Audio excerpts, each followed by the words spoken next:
Assalamualaikum warahmatullahi wabarakatuh. Saya Nanda Rizkyani dari 10.3. Di sini saya akan mengerjakan tugas bahasa Indonesia, yaitu menceritakan kembali novel yang sudah saya baca. Novel yang saya baca ada Tat Summer. Di sini ada penulisnya Ayuriana, penerbitnya ada PT Gramedia Pustaka Indonesia, dan tahun terbitnya di 2017. Jumlah bab ini ada 14 dengan halaman berisi 267 halaman. Alasan aku milih novel ini karena gaya penulisan novel ini tuh cocok di aku, bagus gitu. Jadi tuh novel ini menceritakan tentang dua tokoh utama, yaitu Ethan Zhang sama Julia. Berawal dari Ethan Zhang yang kembali ke Los Angeles. Sebenarnya itu bukan pertama kali Ethan Zhang ke Los Angeles. Dia udah pernah ke LA sebelumnya, 5 tahun lalu. Dia udah pernah menetap di sana gitu. Terus dia kembali ke Beijing. Beijing itu tempat kelahirannya si Ethan. Dia dari Los Angeles ke Beijing 5 tahun lalu itu karena satu tragedi yang terjadi di dalam hidupnya si Ethan itu pas waktu di Los Angeles. Akhirnya si Ethan tuh kayak trauma gitu, jadi dia ke Beijing. Nah, kenapa dia ke Los Angeles lagi? Karena ada satu tuntutan pekerjaan yang bikin si Ethan Zhang itu harus ke Los Angeles lagi. Terus tokoh kedua itu ada Julia Harper. Julia ini sebenarnya warga Indonesia, terus emang tinggal di sono gitu loh, karena dia kerja di LA. Julia ini punya satu penyakit di mana dia itu nggak bisa ingat sama sama suatu hal yang terjadi di hidupnya. Misalnya tuh kayak di malam hari, udah malam nih, tapi si Julia itu bisa aja ngelupain kejadian di siang harinya gitu loh. Jadi kayak dalam waktu 12 jam, jangka waktu 12 jam, dia juga bisa lupa sama kejadian itu. Nah, Julia itu nggak pernah cerita tentang itu ke orang-orang. Dia cuma ceritanya ke salah satu dokter psikiaternya gitu. Udah konsul ke dokter itu selama lebih dari 3 tahun. Itu emang di tempat-tempat rumah sakit, tapi ada tempat rehabilitasnya gitu loh. Nah, dia tuh cuma cerita ke dokter Foley, namanya dokter Foley. Eh, dia ketemu konsul sama dokter Foley itu sebulan sekali. Tapi si Julia ini tuh ngerasa kurang. Julia ini pengennya dia ketemu dokter Foley itu seenggaknya 1 minggu sekali. Tapi dokter Foley-nya kan nggak bisa karena dia juga ada banyak pasien gitu lah. Nah, tapi di pertemuan per bulan si Julia sama si dokter Foley ini ngumumin kalau di rumah sakit itu ada satu program baru. Program barunya itu eh, setiap Kamis pukul 9 sampai pukul 11. Program barunya itu si pasien yang sering konsul ke dokter Foley bisa 1 minggu sekali konsulnya. Tadinya kan 1 bulan sekali. Nah, sekarang jadi 1 minggu sekali bisa. Tapi yang dengerin ceritanya itu bukan si dokter Foley. Yang dengerin ceritanya ada relawan yang udah diseleksi ketat gitu sama si dokter Foley. Jadi ya yang dengerin cerita-cerita para pasien itu relawannya. Nah, balik lagi ke Ethan. Ethan tuh di LA kesehariannya cuma kerja, kayak kerja terus gitu. Bahkan ada satu waktu di kantornya kayak dia tuh harusnya nggak kerja. Di novel itu dinamain jam bebas rapat di novel itu. Jadi tuh jam bebas rapat itu jam 9 sampai jam 11 hari Kamis itu boleh ngapain aja, terserah, boleh pulang dulu apa boleh ngelakuin kegiatan lain sama si kantornya ini, kayak terserah. Eh, tapi si Ethan ini jam bebas rapat itu malah dibikin buat kerja, padahal yang lain, teman-teman dia yang lain pada kayak sibuk manfaatin waktunya buat yang lebih berguna. Kayak Ethan ini mikirnya kalau misalnya dia nggak kerja, dia bakal buang waktu, jadi kayak waktunya itu sia-sia menurut Ethan gitu. Jadi selama jam bebas rapat, setiap setiap setiap pekan selama jam bebas rapat dia tuh kerja. Nah, habis itu ada satu waktu si Ethan ini lagi jam bebas rapat. Dia ya tetap kerja padahal teman-teman yang lainnya tuh pada melakukan satu kegiatan lain gitu. Terus pas lagi di sela-sela waktu kerjanya itu, Ethan lihat-lihat sosial media gitu, sosial media. Terus dia nemuin satu quotes yang isinya, berhentilah menghitung hari dan mulailah membuat hari-harimu lebih berwarna. Itu tuh satu kalimat simpel, tapi bikin Ethan tuh kayak diem sejenak. Terus dia mikirin, terus dia sadar kalau oh iya ya, kalau selama ini tuh dia kerja gitu, kayak nggak ada waktu buat hal lain. Akhirnya si Ethan ini punya satu teman namanya Dokter Seth. Dokter Seth itu juga salah satu psikiater. Kebetulan Dokter Seth itu sama Dokter Foley yang nanganin Julia itu tuh temenan. Jadi kayak eh, satu rekan kerja di rumah sakit yang sama. Si Ethan tuh nelpon Dokter Seth kayak cuma ngajak ketemu biasa, temen-temen kangen gitu. Terus abis itu sama Dokter Seth dibilang kalau hari itu tuh dokter Set lagi lumayan banyak pasien. Jadi si dokter Set itu nyaranin kalau ketemuannya di taman belakang rumah sakit aja. Jadi rumah sakit rehabilitasinya itu ada satu taman gitu lumayan luas, kayak bagus. Terus sih abis itu pas Ethan udah di situ tuh, udah di tamannya itu. Terus dia nungguin dokter Set. Abis itu dokter Set datang. Pas dokter Set datang, dia kayak mereka cuma kayak ngobrol-ngobrol biasa, kayak teman-teman kangen, cuma kayak nanya-nanya kabar gimana di Beijing gitu-gitulah. Karena dokter Set sama si Ethan ini udah temenan 7 tahun. Nah, si Ethan selain nanya-nanya kabar dokter Set, juga dia kayak cerita-cerita kalau misalnya kemarin tuh dia nemu quotes yang itu, yang tadi, yang berhentilah menghitung hari dan mulailah membuat hari-harimu lebih berwarna. Dia cerita tentang itu ke dokter Set karena dokter Set tahu kalau misalnya Ethan tuh cuma kerja doang. Jadi sama dokter Set disaranin buat Ethan jadi relawan yang tadi program baru dokter Foley bilang, relawan buat jadi pendengar pasien yang konsul setiap 1 minggu sekali. Nah terus diiyain sama si Ethan mau kebesokan harinya, pokoknya pas pas jadwalnya emang jadi relawan itu sih Ethan dibilang misalnya waktunya itu jam 9 sampai jam 11 pagi. Itu tuh kebetulan sama jam bebas rapatnya si Ethan. Jadi kayak oh ya udah, Ethan bisa ngeluangin waktu buat buat jadi pendengar, dan tentunya bermanfaat dong. Awalnya tuh Julia nggak mau karena dia nggak bisa cerita ke orang lain selain dokter Foley, karena emang dokter Foley itu kayak emang dokternya banget gitu, kayak temennya banget. Awalnya dia nggak mau, tapi dibujuk sama dokter Foley sama dokter Set. Kan dokter Foley sama dokter Set ini kan temenan kan, jadi mereka ngebujuk si Julia supaya mau buat nyeritain apa ya, hal-halnya itu ke relawan aja gitu. Nah akhirnya ya udah Julia masuk ke ruang ruang ruang konsulnya. Jadi tuh ruang konsulnya tuh ada ruangan biasa. Nah di tengah-tengahnya itu ada sekat sekat kaca buram. Jadi kita tuh nggak bisa ngeliat mukanya, kita cuma bisa uh, dengar suara. Terus juga disediain sofa biar si pasien sama relawannya ini nyaman gitu. Nah di situ, di ruangan itu si relawan nggak dibolehin memperkenalkan diri, jadi pakai nama samaran. Karena emang nggak dibolehin nyebar identitas si relawannya ini. Relawannya bilang ke Julia, kamu mau saya panggil apa gitu, maksudnya biar enak juga kan manggilnya, jadi kayak nggak manggil pasien gitu, enggak kan.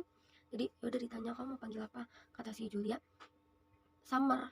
Nah kenapa Summer, kata si Ethan. Nah yang jadi relawan itu Ethan, kebetulan Ethan. Nah kenapa Summer, terus kata Julia nggak tahu, cuma sekelas aja di otak. Terus dia bilang gimana kalau kamu, terus kata si Ethan Winter. Kenapa Winter, kata si Julia. Nah terus kata Ethan nggak apa-apa karena kamu Summer aja. Jadi mereka tuh pakai nama samaran, Summer si Julia dan Winter si Ethan. Selama 2 jam mereka ngobrol banyak, lebih tepatnya kayak Julia yang ceritain tentang masalahnya gitu sih. Kayak Ethan tuh cuma dengerin, dia kayak support, dia kayak ngasih semangat, dia kadang juga ngasih ngasih apa sih, kayak motivasi. Akhirnya udah nih, ngobrolnya udah selesai. Terus pas Julia mau keluar, Julia tuh nanya ke Ethan, Winter kamu di sini lagi nggak hari Kamis besok? Nah kata si Ethan, iya aku di sini lagi. Nah Kamis besoknya si Ethan tuh ketemu lagi sama Julia, masih kayak Ethan jadi pendengar dan Julia jadi pasien gitu. Itu kegiatan itu tuh berulang-ulang, terus dilakuin berulang-ulang sama lebih dari 4 minggu. Terus pas konsul keempat, si Julia ini dia baru datang dari rumah. Dia nitipin es krim ke resepsionis rumah sakit itu. Terus pas Ethan masuk lobby, terus disamperin sama resepsionis yang dititipin si es krim itu sama Julia. Resepsionisnya ngasih es krim itu ke Ethan. Nah terus pas Ethan udah nyampe ruang konsul, hal pertama yang mereka lakuin tuh cuma makan es krim. Padahal biasanya tuh kayak ya udah langsung cerita, tapi hari itu tuh enggak, mereka berdua tuh makan es krim dulu kan. Terus habis itu ya udah mereka kayak biasa aja, kayak konsul-konsul biasa, kayak cerita-cerita gitu. Karena ini udah 4 mingguan, si Ethan sama si Julia itu udah deket, udah temenan gitu. Kadang nggak cuma Julia yang ceritain tentang hidupnya, kadang Ethan juga nyeritain hal-hal kecil. Mereka ketawa-tawa bareng, kayak bahkan ngetawain hal kecil lucu gitu, hal kecil lucu mereka berdua ketawa. Jadi kayak emang udah akrab banget. Pas jam konsul hari itu udah selesai, Julia mau pulang. Julia bilang, Ethan boleh gak aku minta nomor telepon kamu, karena mungkin Kamis besok aku nggak bisa datang konsul karena aku mau ke Indonesia, ayah aku sakit gitu, kata Julia kan. Terus sama si Ethan ya udah dikasih dong nomor teleponnya. Julia ke Indonesia. Terus pas Julia baru banget landing di Indonesia dari pesawatnya, Julia dikabarin kalau ayahnya tuh udah meninggal. Di situ kayak Julia langsung shock gitu, kayak Julia mikir kenapa nggak nanti aja tunggu tunggu si Julia sampai rumah sakitnya, kenapa udah duluan gitu. Si Julia makamin ayahnya. Habis makamin ayahnya, si Julia itu cuma melamun, nggak mau makan, nggak mau berinteraksi sama orang-orang. Terus bahkan ada satu malam setelah sekitar 3 hari ayahnya meninggal, satu malam tuh dia minum pil tidur, pil obat penenang gitu, dia minum, tapi di luar batas dosis. Dia minum langsung tiga obat tidur, karena emang 3 hari itu Julia nggak tidur, nggak makan, bahkan kayak cuma melamun-melamun doang. Terus abis itu pas hari ke-6 setelah ayahnya meninggal, Julia kembali ke Los Angeles, karena kalau misalnya dia di Indonesia dia tuh makin keinget gitu. Nah pas Julia udah sampai Los Angeles, Julia tuh emang masih masih nggak teratur gitu kegiatannya.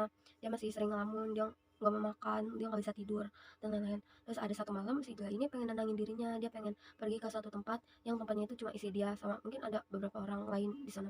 Dia pengen pergi, dia naik taksi. Pas di tengah perjalanan ternyata taksi itu kecelakaan. Dia dibawa ke rumah sakit tempat dokter Foley kerja, karena selain rumah sakit dokter Foley itu selain nyediain tempat rumah sakit kejiwaan atau rehabilitas, dia tuh juga nyediain rumah sakit umum. Nah Julia dibawa ke rumah sakit itu, Julia nggak sadar diri selama kurang lebih 1 hari. Nah Julia tuh baru sadar pas kebesokan harinya dengan kondisi tangan tuh udah patah gitu. Nah ternyata pas malam si taksi kecelakaan itu, ada salah satu teman dekatnya si Ethan namanya Neil. Neil ini ngelihat taksi itu kecelakaan. Nah kebetulan kecelakaannya di dekat apartemennya si Ethan di Los Angeles. Terus si Neil ini ngehubungin Ethan, ini ada yang kecelakaan gini gitu gitu di dekat apartemennya. Terus si Neil bilang kayaknya yang kecelakaan itu satu kantor sama kita deh gitu. Terus Ethan nyamperin si Neil ini nih ke bawah, ke tempat kejadian, ke tempat lokasi, emang deket banget sama apartemennya Ethan. Terus abis itu ternyata yang meninggal yang nah terus pas Ethan nyampe sono, ternyata yang kecelakaan itu emang teman satu kantornya, yaitu Julia. Nah Julia, Ethan sama Neil ini emang satu kantor tapi beda divisi, beda beda gedung juga gitu. Sama si Julia ini ketemu kalau cuma lagi rapat-rapat doang, dia nggak kenal baik, cuma kayak tahu muka gitu. Terus akhirnya karena itu ya bisa dibilang temennya Ethan lah si Julia kan, Ethan bawalah dia ke rumah sakit. Nah rumah sakit si dokter Foley itu. Habis itu pas di rumah sakit, Ethan nungguin si Julia. Kan Ethan ini sama dokter Seth itu kan kenal kan. Nah Ethan tuh sama dokter Foley juga kenal, karena dokter Foley ini temannya dokter Seth. Ditanya sama dokter Foley kenapa Julia bisa begini gitu. Terus sama Ethan baru tahu kalau namanya itu Julia, karena dia tuh emang tahu muka tapi nggak tahu nama, cuma sekedar papasan di jalan atau pas rapat-rapat gitulah. Terus dokter Foley cerita kalau si Julia ini tuh salah satu pasien dia, salah satu pasien konsulnya dia gitu. Terus dokter Foley bilang dan konsul 4 minggu itu tuh sama relawan. Nah kebetulan kan Ethan relawan di situ juga dong. Terus Ethan tanya siapa relawannya. Nah si awalnya dokter Foley nggak ngasih tahu karena ya profesional aja. Terus ternyata si Ethan ini tahu kalau ternyata tuh si Julia itu selama ini yang dia dengerin cerita-ceritanya yang konsul gitu, ternyata itu Julia. Ethan baru tahu di situ. Pas Julia sadar, dia tuh emang dirawat sekitar sebulanan gitu. Nah pas 1 minggu dia dari kecelakaan itu, Julia nanyain ke dokter Foley, dia ingat sama si Winter. Julia nanyain Winter ke dokter Foley, tapi dokter Foley cuma bilang kalau Winter itu lagi sibuk, jadi dia nggak bisa ngunjungin Julia. Kenapa Ethan gak ngunjungin Julia? Karena Ethan tuh takut, dia tuh takut kejadian tragedi 5 tahun lalu di Los Angeles tuh keulang lagi. Karena yang tadi udah aku bilang di awal video, Ethan itu pernah ke Los Angeles 5 tahun lalu, tapi dia kembali ke Beijing karena ada tragedi di hidupnya. Dirinya itu ternyata Ethan udah punya pacar. Terus nah pacarnya Ethan tuh meninggal gitu di Los Angeles. Di novel tuh nggak diceritain kenapa bisa meninggal. Ethan tuh emang takut si Julia ninggalin dia pergi lagi, karena Ethan tuh udah nyaman sama Julia, udah cerita sama Julia gitu loh. Nah terus ada satu malam nggak tahu kenapa tiba-tiba si Ethan ini ngunjungin kamar rawatnya Julia, tapi cuma ngunjungin kayak dia cuma berdiri di samping samping tempat tidurnya Julia. Dia nggak ngebangunin Julia atau sekedar nyapa Julia tuh nggak, karena Julianya kan lagi tidur kan. Dia cuma berdiri di samping kamar tempat tidurnya Julia. Dia berdiri selama lebih dari 20 menit. Terus akhirnya dia keluar dari kamar rawat inap itu. Kebesokannya Ethan mutusin buat kembali ke Beijing, karena Ethan ngerasa kalau dia di Los Angeles itu semua orang bakal ninggalin dia. Singkat cerita, Ethan udah sampai di Beijing. Dia hari pertama di Beijing itu netap di salah satu hotel dekat dekat bandara. Kan udah nyampe di hotel ini, ada dering telepon masuk. Dilihat dong sama Ethan siapa yang nelpon. Ternyata Julia. Pas panggilan telepon pertama Ethan gak angkat, pas panggilan telepon kedua Ethan angkat. Julia tuh pas mereka teleponan, Julia nanya kenapa Ethan gak ngunjungin Julia. Terus Ethan nggak tahu kenapa malah ngejawab si Julia ini pakai sedikit emosi. Ethan bilang dia marah sama Julia. Dia kayak kenapa Julia waktu pas ayahnya itu meninggal, kenapa dia nggak cerita ke Ethan atau sekedar nelfon Ethan cuma bilang kayak dia nggak baik-baik aja gitu. Kenapa Julia nggak nelfon Ethan. Julia malah pergi sendiri dan akhirnya nyebabin Julia kecelakaan itu. Terus akhirnya si Ethan ini juga traumanya kambuh lagi karena dia takut ditinggalin. Nah setelah dia bermalam di hotel yang dekat bandara itu, Ethan pergi ke rumah neneknya. Rumah neneknya itu emang di Beijing Jadi Ethan tuh netap di sana, tinggal di sana. Keseharian Ethan di Beijing tuh cuma ngunjungin suatu tempat, bermain sama adiknya, sama ponakannya, sepupunya, gitu-gitu doang. Terus pas satu hari dia di Beijing, dia ke suatu tempat, ternyata dia ketemu sama si Kate. Kate ini teman dekatnya Julia, kecil banget Julia sama Kate ini temenan, jadi kayak emang akrab banget. Nah Ethan gak sengaja ketemu si Kate. Kate juga kenal sama si Ethan ini karena Kate temannya Niel, nah Niel temannya Ethan. Kate kenal si Ethan, akhirnya Kate bilang gimana kalau kita ngopi di cafe shop terdekat di daerah situ. Akhirnya sama Ethan setuju. Nah si Ethan ini nanya ke Kate gimana kabar Julia, terus Kate ngasih info kayak kemarin-kemarin aja dia belum sembuh total gitu. Ternyata di cafe shop itu Kate nyeritain tentang pengalaman masa lalunya Julia ke Ethan. Ternyata si Julia ini tahun lalu udah sempat tunangan, dia udah pernikah, udah hampir nikah. Jadi kayak kebesokannya dia nikah, terus malamnya itu nggak jadi karena pas malam sebelum dia nikah dia malah mergokin si tunangannya ini selingkuhnya tuh kayak di kamar hotel yang harusnya tempat itu tuh jadi tempat hotel buat besok acara si Julia sama tunangannya.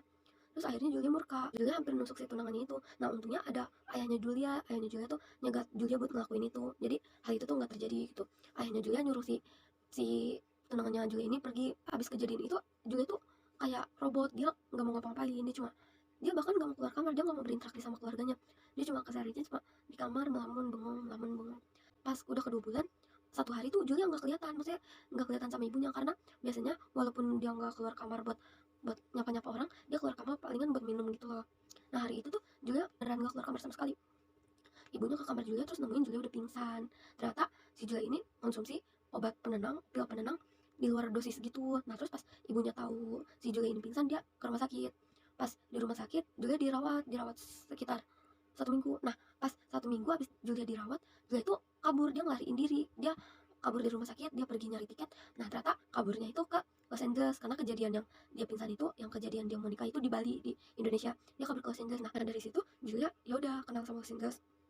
Nah, pas Julia kabur dari rumah sakit yang dia mau terbang itu, yang dia nyari tiket pesawat, ibunya tahu. Ibunya pas mau jenguk Julia, kok Julia nggak ada. Akhirnya dicari-cari, ternyata ibunya tahu Julia mau Julia pergi gitu. Nah, Julia sama ayahnya itu kayak buru-buru nyari Julia, ngejar Julia. Ternyata karena keburu-buruannya mereka itu, mobil yang ditumpangin ayah sama si ibunya Julia itu kecelakaan. Jadi newasin ibunya. Nah, Julia kehilangan ibunya sama kehilangan tunangannya dalam waktu kurang dari 3 bulan. Jadi Julia lumayan trauma di situ. Kejadian 2 orang di hidup Julia ninggalin Julia itu nggak bisa dilacak sama sekali, nggak bisa dihubungin, bahkan dia kayak menghilang dari bumi gitu. Si Kate nemu Julia setelah 7 bulan kejadian itu. Nah Kate juga nemunya kebetulan karena waktu itu Kate lagi ngunjungin rumah sakit. Ternyata di rumah sakit itu ada Julia pas di rumah sakit itu kayak udah hampir seperti orang mati gitu loh. Jadi kayak dia kayak beneran lemes loyo gitu. Nah ternyata si Julia ini di rumah sakit yang tadi si Kate nemuin itu tuh rumah sakitnya Dokter Foley. Dokter Foley mulai ngerawat Julia dari pas itu. Nah abis itu Kate udah cerita-cerita, Kate pamitan sama si Ethan. Dan pas abis denger si Kate cerita ini, Ethan nyari tiket buat ke Los Angeles lagi, karena dia baru tahu gitu kebenarannya kalau Julia tuh ternyata punya trauma juga sama kayak Ethan. Nggak cerita, Ethan udah di Los Angeles, dia mengunjungin rumah sakit si Julia dirawat, tapi nggak boleh sama Dokter Foley karena Dokter Foley bilang, Dokter Foley ngizinin si Ethan ini kalau si Julia tuh benar-benar udah siap. Jadi Ethan tuh dari pas dia abis dari Beijing ke Los Angeles itu selama 5 hari dia ngunjungin rumah sakit Julia dirawat, tapi cuma sekedar di depan pintu kamar rawat gitu. Nah pas hari ke 6 Ethan nunggu di depan pintu tuh, akhirnya si Dokter Foley ngebolehin Ethan masuk karena Julia tuh bilang ke Dokter Foley kalau Julia udah siap ketemu sama Ethan. Nah akhirnya di situ si Julia sama Ethan tuh kayak pengen rindunya masing-masing gitu, kayak mereka pengen ngobrol banyak. Terus akhirnya mereka berdua janji kalau mereka berdua tuh pengen ngulang semua dari awal, dari awal kenal, dari awal nyebutin nama. Jadi amanat yang pengen aku sampaikan adalah jangan jadiin rasa trauma itu patokan buat kita ngejalanin hari-hari, ngejalanin hidup gitu. Kita bisa aja kok sedikit demi sedikit bisa ngelawan trauma itu gitu. Jadi jangan biarin trauma itu terus ngeganggu kita. Jadi ayo semuanya kita baca novel ini, karena novel ini tuh bagus banget. Dia tuh nyeritain tentang trauma kejiwaan, tentang gimana kita bisa nyikapin trauma itu gitu loh. Jadi ayo dibaca. Jadi sekian video dari saya. Wassalamualaikum warahmatullahi wabarakatuh.